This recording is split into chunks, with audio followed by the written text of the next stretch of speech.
Little bit of life advice when you're trying to record something, right? Be it audio, be it video, be it whatever.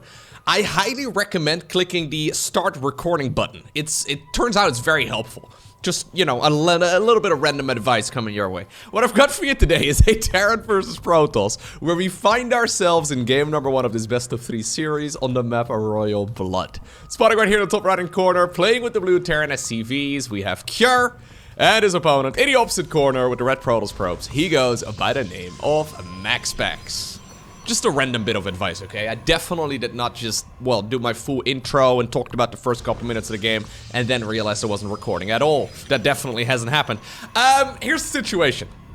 I feel like I haven't casted a whole lot of Cure over the last couple of months. And genuinely, I've been casting a bunch of StarCraft 2 tournaments as they, well, were being played live. I have been very impressed by Cure, especially as Terran versus Protoss. It is looking absolutely world-class right now, so don't entirely know what happens in this particular series, but he's going up against MaxPax, and MaxPax is considered to be one of the very best Protoss versus Terran players in the world right now. I would say it's probably either him or Hero, who's considered to be the best PvT player in the world. And both of them have one thing in common, and that's that they're, well, very good at that aggressive style, right? They're very fond of going like 4-gate Blink Stalker and just hyper aggression from start to finish. So I think that this is going to be a really interesting match. Cure has been particularly impressive in like the mid to late game. It's not like he's bad at the early game or anything, but it's just that his early game is, well, kind of standard. He doesn't really do anything too aggressive. He's not like Bjorn, proxying a bunch of barracks on the other side of the map or anything along those lines. There's definitely a chance we're going to be seeing some of that throughout this series, but okay, well, this could get really awkward. Is he just hiding there? Okay, he might just be thinking about going back in. Are we gonna go pylon? He hasn't put down his third pylon yet. Okay, now there he goes. Little bit of shenanigans right here coming out of MaxPax. Fair enough, this isn't the fastest possible proxy. Generally speaking, if Protoss players want to go for some really early game cheeses, they'll proxy their second pylon, and then, well, they'll put down their tech structure. As soon as the Cyber Core finishes up, Reaper is going around here. I actually don't know, could just be a gateway. Yeah, it's just gonna be a gateway right here for MaxPax. I think that makes a lot of sense. Cure is looking around right now and he will scout this. The question is there really much that you can do about it right now? He's already gone for the reactor. Yeah, this is where MaxPax, he's gonna start putting his foot on the gas. Generally speaking, with builds like this, you are gonna be fine as long as you're aggressive and you micro your army really, really well. This is a good snipe over here as well, shutting down that command center. Cure is gonna need that not just only for the economy, but also for the supply. He's gonna hit a supply block if he's not careful. Anyways, additional adept coming across. That's gonna allow him to very quickly warp in a couple reinforcements. I do believe this command center will finish up eventually, but oh, if MaxPax has any say in the matter, he's gonna try and deny this. The problem with these aggressive builds is that, well, most of the time if you're good at controlling it, you look like a hero, right? Literally, you look like the Protoss player hero if you're doing a really good job controlling it. Every once in a while though, guys like Hero, but also guys like MaxPax, they go for that hyper aggressive, well, playstyle in the earlier stages of the match, and then they lose a unit here, they lose a unit there, and it looks incredibly foolish. It's very easy to accidentally mess it up and then, well, look pretty dumb. So, yeah, the main key characteristic of playing an early game aggression or aggressive style is to not mess up your control, but it's very easy to accidentally do so. Reaper on the other side of the map, okay, a little preoccupied I think right now, Cure that is, with defending at home. Taking quite a bit of damage here though. Yeah, only 25 SCVs available right now, and he's not out of the waters just yet. Probes apparently were pulled away as well from the mineral line to catch that, that Reaper, and the Reaper's not going to be able to deal a lot of damage on the other side of the map. That means that this adept shenanigans will continue, and on the back of it, we've got Blink Stalker now also coming up. MaxPax is already, okay, we're just going to jump straight on top of the Cyclone. He's already started warping in a whole lot of these Stalkers as well, so that's kind of nice. Most of them, though, will end up going down here. Siege Tank available here, too. That is going to make these follow-up pushes quite a bit easier to deny. Okay. So, Blink Stalker is awesome, very powerful. The main problem, though, is that you want to blink into the opponent's main base, right? Or you want to blink the natural, but you want to have options. And when you don't have high ground vision with, for example, a Prism or an Observer or something like those two units, you can't really very easily get into the opponent's main base. So, MaxPax is probably gonna be slowed down a little bit here. I don't see what he can do until another unit starts flying across the map. There's no sentry or anything along those lines here to provide like an hallucinated Phoenix to go into the high ground. But obviously what he could do is just jump this siege tank straight up if he feels like he's got the numbers. Blink is going to finish up here momentarily. He was waiting with a Stalker on the right side to scout any medevac drops. Cure is holding on right now, but he needs to continue holding on. Yeah, I think he's just gonna go. No, okay, he's gonna blink backwards. Fair enough. We're just gonna snipe the SCV. I think if he would have blinked the siege tank, he would have lost every single one of those Stalkers, because there's 4 Marines over here, second siege tank available, third siege tank protecting the main base mineral line too. I don't think there's really a whole lot that MaxPax can, pull off from here, and he apparently agrees, as he's now going for both a third Nexus as well as a Robotics Bay. Okay. Now, one thing I noticed watching quite a few Cure games over the last few weeks is that he seems to be very fond of just sitting back. Maybe that's the reason why I haven't featured him all too much. I mean, I remember casting some of his games, but then I didn't upload those videos to YouTube because I thought the matches were kind of boring. He's more than happy to just sort of sit here for the first 10 minutes of the game and just make stuff.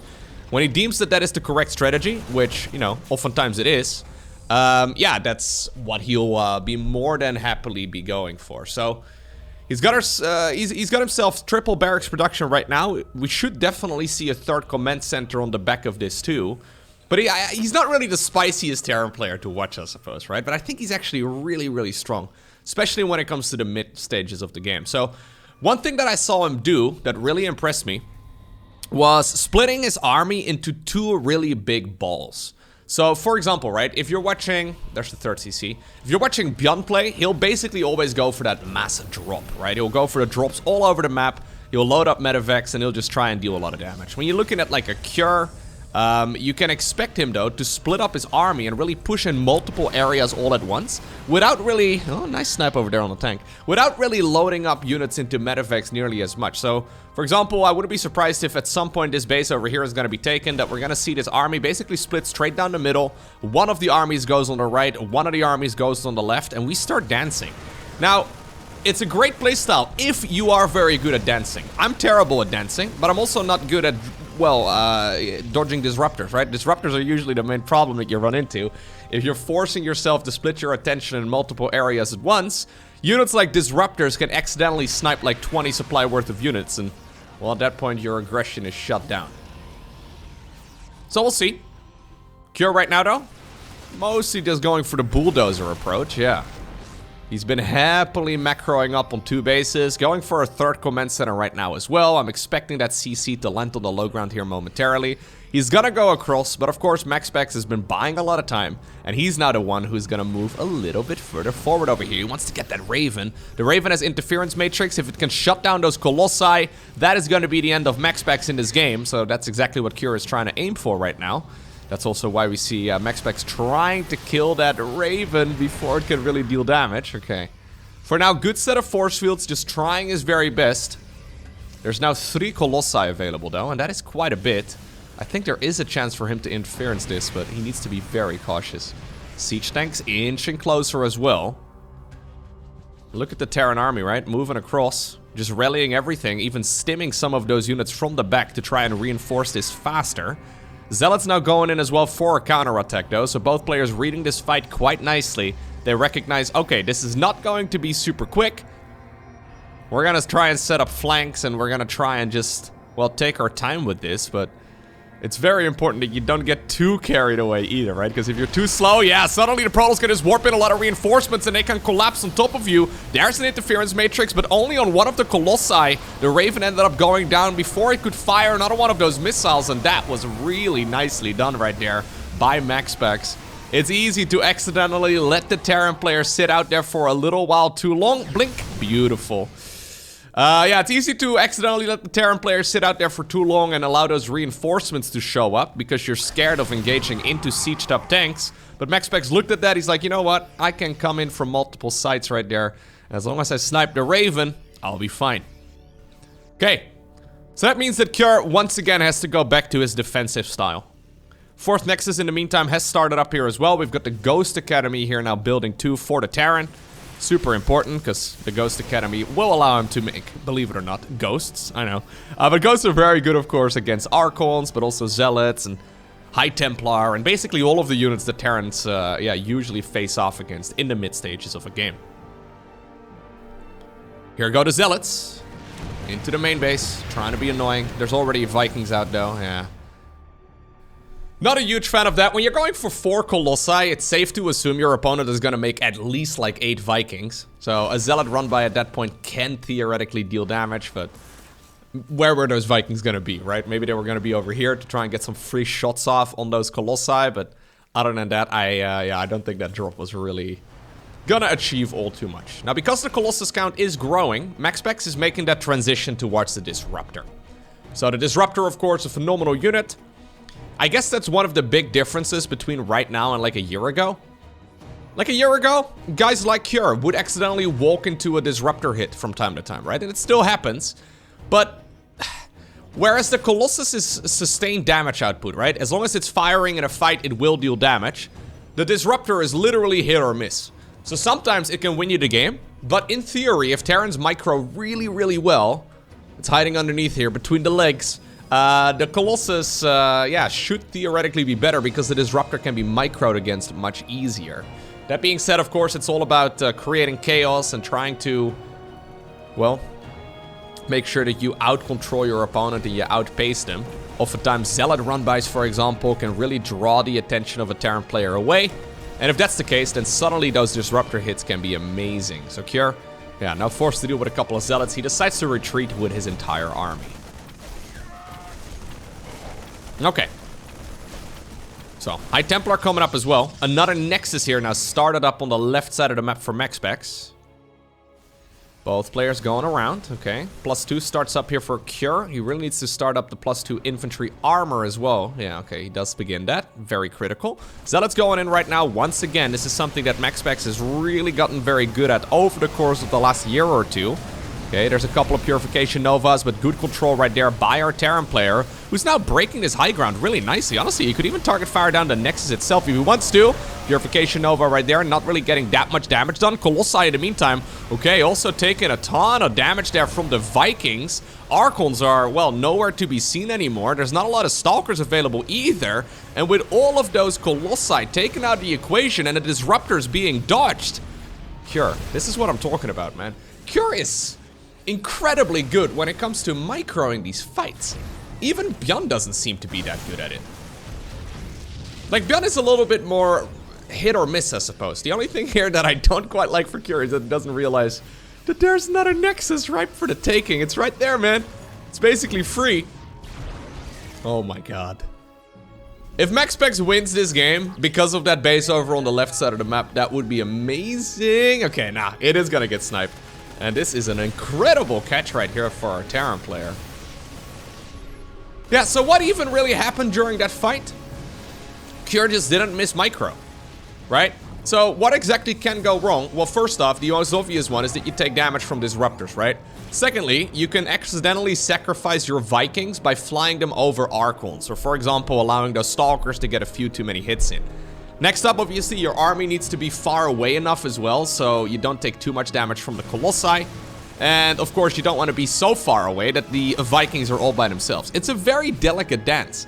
And while you're doing all of that, you want to be throwing EMPs on that army. You want to make sure that the Medivacs are ideally boosting in the right location, too. It's not an easy unit composition whatsoever to control. And that's why these guys need a decade worth of training, apparently, in order to figure out how to get really good at it. Okay, so MaxPax decides to go for the center base right now. He's done a decent amount of damage on the other side of the map, but nothing all too crazy. This is now our Protoss player playing catch-up. From this position, against top-level Korean Terrans, it seems in particular, very few of the Terrans lose. So this is one of the complaints that Protoss players have had over the last couple of months. In case you are not all too up-to-date on recent balance drama in StarCraft 2, most of the complaining is currently about Protoss versus Terran. And that's because of the top level Terrans getting too good at the game, man. They used to take disruptor hits to the face. They used to not be great at defending blink stalker pushes. They used to die to proxy, but now they don't really die anymore. And as long as they don't die and they don't take disruptors to the face, it turns out it's very difficult for a Protoss player to get much damage done at this stage in the game. Now obviously this is by no means game over right here for MaxPax, who is gonna go ahead and go for a big counterattack. That Widowmine dealing a lot of friendly fire there as well, sniping a couple of the SCVs, disruptors over here in the middle of the map, trying to get some work done too. That was a good snipe right there by our Protoss player, trying to outmaneuver the Terran. Yeah, so if this was Beyond, he definitely would be loading those Marines into the Medevacs and the Ghosts and the Marauders and everything, and then go straight into the opponent's main base. Okay. One thing that I noticed over the last few weeks is that Protoss players, when in these scenarios, they will take the base race almost every time. So whenever there's an opportunity for a base race and they're slightly behind, how did that Widowmine just fire? How in the world did that fire? It was already dead. Am I crazy? Anyways, generally speaking, I backed up like 10-15 seconds. Generally speaking, yeah, Protoss players go for base races now. That seemed to be very, very popular. Okay, let's see. What exactly happened here? It's dead. That Widowmine's super dead. Okay. Oh, okay, sure. Sure, yeah, no. I guess he was 1 millisecond off. If he would have killed it 1 millisecond quicker somehow, he would have not taken damage. Fair enough. These Zealot run-bys have been amazing, man. I'm actually really impressed by MaxPax's Zealot run-bys. I know that sounds like one of those things that's not that difficult to execute, but most of the time, Protoss players don't seem to get nearly as much damage done as MaxPax does. Very nice control right here by MaxPax, though.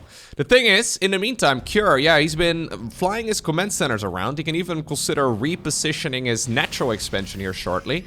He is on a decent economy still. If you look right here at the income, yeah, it is by no means bad right now for our Terran player. Just, yeah, getting a good chunk of income here in general, and that is going to ultimately allow him to make more stuff. Okay, 10 additional probes end up going down. Here we go, with that counterattack that I was talking about, yeah. So obviously Protoss players can recall, right?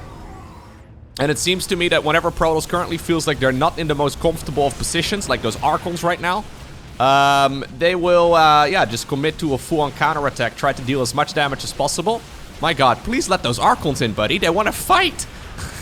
Okay, well, apparently they're not needed. The core orbital command goes out. Anyways, and then at some point they can decide to go for a mass recall towards the Nexus instead. Cure decides to go straight into the main base. We're gonna go after another command center here, and that orbital will... I guess Cure is just not a man of flying, okay? Not inside of Medevacs, not for any of his command centers either. He's got a fear of flying, and that's nothing to be embarrassed by. That is a very common thing, Cure. Don't worry about it, my man. Okay.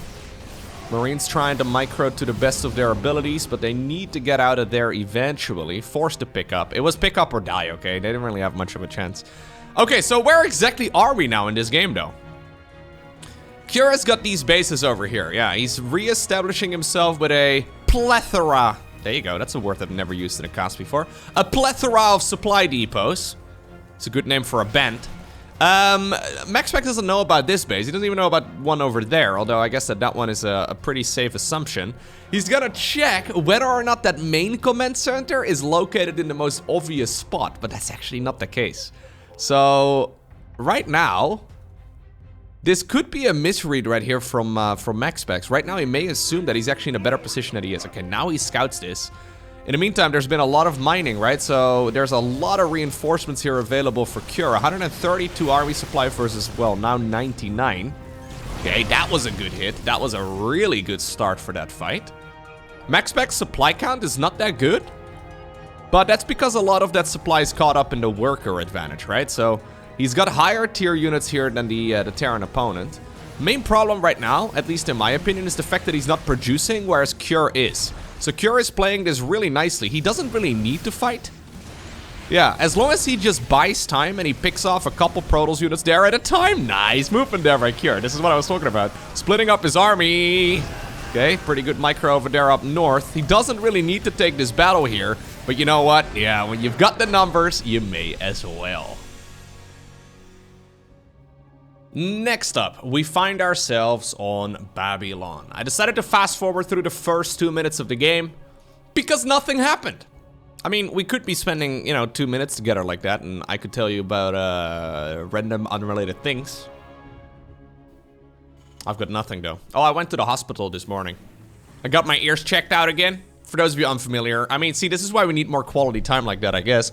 I've had ear problems my entire life. I've had like 6 ear operations, specifically on my left one. My left one's been bad for a very long time. But anyways, apparently things are looking good right now, which is kind of nice. So I don't have to go back for quite a while. Sweet. That's what I could be talking about in the first couple minutes of the game.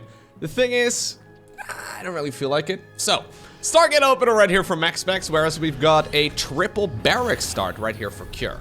So a little bit of variety. I mean, the Stargate obviously not very uncommon whatsoever.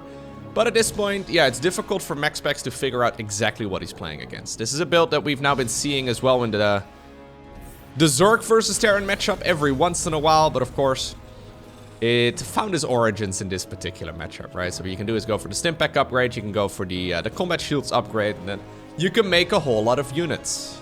Phoenixes here, straight up for MaxPax. Okay. So I'm curious to see how many Phoenixes he's going to commit to. Generally speaking, from at least at this level of play, we'll see at least like 4 to 5. And then usually a transition towards Colossi, of course, as well. Decided to cancel something right over there. Was that to sell a story to Cure? No, not quite. Cure doesn't even know where the Protoss player spawned. Although, luckily for him, there's only 2 locations on Babylon.